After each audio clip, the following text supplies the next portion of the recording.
GMC 6000 here, and in this video, it's the video you guys been all waiting for. Maverick versus the current Colorado. What I wanted to do in this video is also kind of compare the two.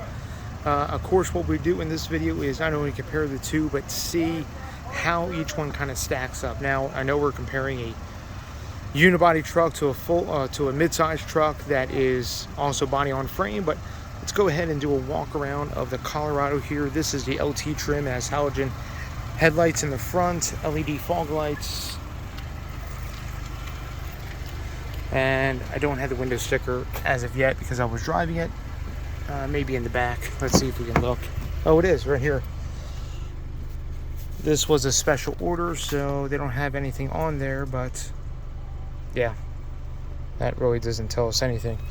Super. Anyway, kind of get an idea of how this thing looks. I just got done driving it, so I have some comments I want to do about that, but here's the back of the Colorado, back of the Maverick. My exhaust is getting done this week, so awesome. Let's check out the bed. Slow open tailgate, built-in ruler.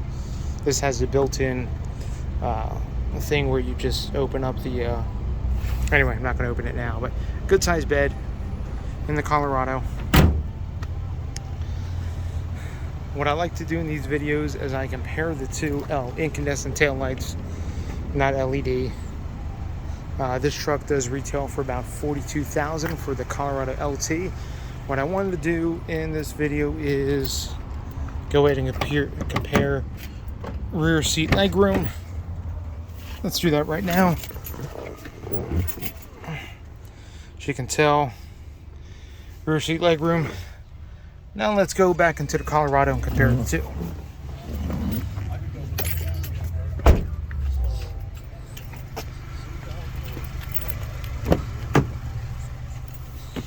All right. Definitely the roof line is definitely not as favorable.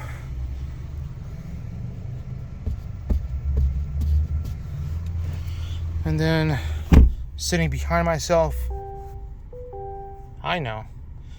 This is how much rear seat legroom. I can barely even put my hand in between the back of the seat and my legs here. This is the back of the LT. It has fabric interior, black fabric cloth interior. It has this weird weaving texture and pattern. It's kind of scratchy on the cloth interior here in the Colorado. It does have rear air vents, which is nice. The new Tacoma doesn't have that, and the new Ranger is absent of a rear air vents. But the Colorado has rear air vents with a USB-C, and that is it. A little bit of a hump in the center there, but this is rear seat leg room. So actually, to be honest with you, rear seat leg and knee room is actually more in the Maverick than it is in the current Colorado. It's kind of a little tight back here. Compared to the Maverick. But let's go up front and talk about my overall impressions.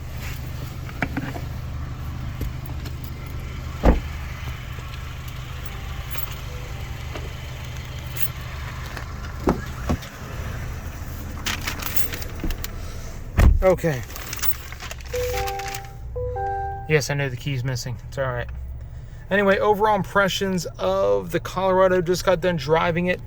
A couple things I want to note as we're sitting here with the air conditioning on. It is about 84 degrees outside. So, a couple things I noted about the interior. One, these seats, these cloth seats in the LT trim are kind of scratchy, not very nice feeling. A bunch of piano black in the center here I'm not a big fan of, and it's all on the dash as well. I do like this nice padded part of the dash. That's nice. This up here is hard, but this is nice and padded, nice silver trim, glove box. And then this one has the, unlike TFL Andre Smirnoff's truck, this one actually has cruise control. I'm gonna rub that in there. But you can see the dash, not much to this thing. You could change different modes. I can't right now. This right here, I like the Android operating system that Chevy is using. Got Google Maps up, and you can choose different things over here. This is a nice screen. I think this screen's a little bit sparse on information, but this right here is a nice screen. I like that. I like the technology in here. It seems to work pretty well. The headlight switch over in here, you know, you can take it or leave it, whatever. Dual zone climate control. I like the digital readout for the climate. And then, of course, you got all the windows down, auto start stop, hazard, lane keeping assist, and then just an aux kind of a switch there. And USB-A, USB-C. Anyway, driving impressions, probably what you guys are after. Let's go over a few more interior bits. Quality here, this armrest is somewhat padded. It has some stitching, but it's kind of like a faux leather on here. It's kind of soft, but could be softer. This part up here is padded, which is nice. But this part up here, where if you had your window down, your window rest your elbow, is going to be hard plastic. And then the armrest here is somewhat padded, but it could be better. It's kind of okay. All right, so overall impressions of the Colorado, comparing it to the Maverick after driving both of them. So one of the first things, let's talk about the powertrain. 2.7 liter turbocharged single turbo inline four, producing, I believe this one is what they call the Turbo Plus in this power grade, and the Turbo Plus is, I think it's what, around 280 horsepower. Or maybe I'm getting that wrong. Somebody can quote me on that. I thought it was around 270, 280 horsepower. And then torque is up there about, 360 or so, maybe. I'm not quite sure. Anyway, Turbo Plus powertrain. You can look at the power figures on your own. A couple things to note about this powertrain when I was driving it. One, just sitting here at idle with the air conditioner on, I feel a vibration in the seat. This is not the smoothest four-cylinder.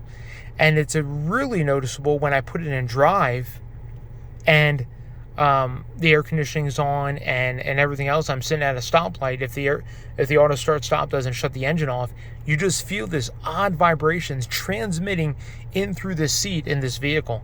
Very like, I thought, GM could build a smoother four-cylinder than that. So kind of disappointed about the four-cylinder is not the smoothest. I mean, off idle it's fine, but man, at idle, especially with a load on it, it kind of gets a little jittery, this four-cylinder. It's definitely not the smoothest.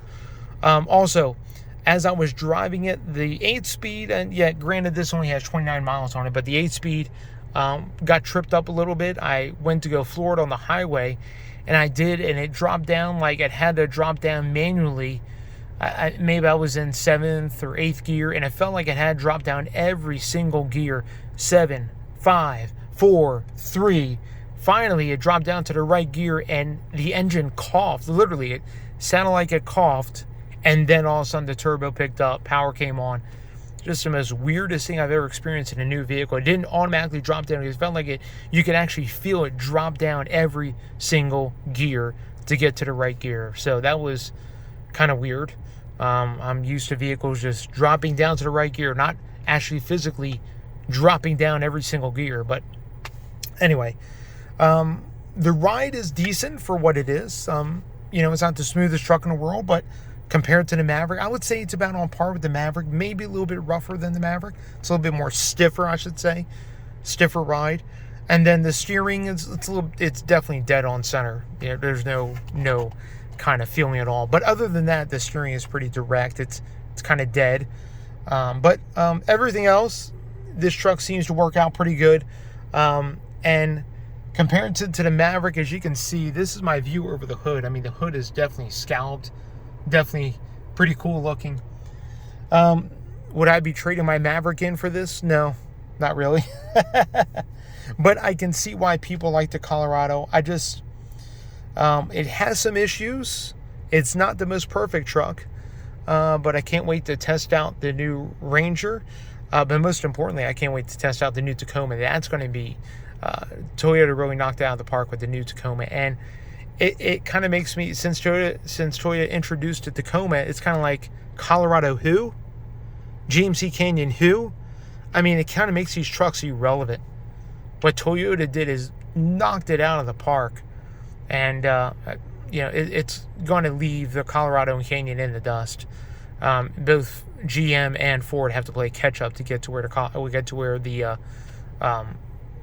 the Tacoma is. Anyway, thank you guys. Like, comment, subscribe, share this video if you want. Tune in for more content. Subscribe to the channel. I upload a video every single Wednesday morning. This is JMC 6000. Again, Maverick versus the World of Midsize Trucks. This is the new Colorado, my overall impressions of it. And frankly, I'll continue to keep and drive the Maverick. All right, stay tuned for more videos. We got more videos coming. You guys be blessed. Have a wonderful day. And we'll catch you on the next one.